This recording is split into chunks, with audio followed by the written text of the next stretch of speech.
দান সদকা আল্লাহর কাছে খুব বেশি পছন্দের। দান সদকা করার জন্য সম্পদ লাগে না, আমার কথা শোনেন। দান সদকা করার জন্য সম্পদ লাগে না, কলিজা লাগে, মন লাগে।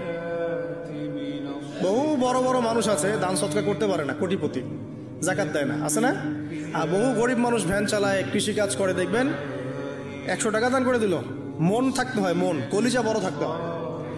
তো যাদের কলিজা বড়, মন বড়, তারা দান সদকা করতে পারবে ইনশাআল্লাহ। আর যার মন বড়, সেখানেই তো আল্লাহ নূর আসবে। সংক্ষিপ্ত মনে কি, সংকীর্ণ মন আল্লাহ নূর কোত্থেকে আসবে? কথা বুঝতে পারে নাই?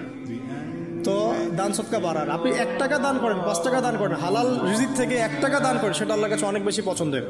একটা হাদিসে নবী সাল্লাল্লাহু আলাইহি ওয়াসাল্লাম বলেছেন, হালাল উপার্জন থেকে আল্লাহর বান্দারা যখন একটা খেজুরও দান করে, আল্লাহ পাক সেই একটা খেজুরকে আস্তে আস্তে বড় করতে থাকেন, বড় করতে থাকেন, বড় করতে থাকেন।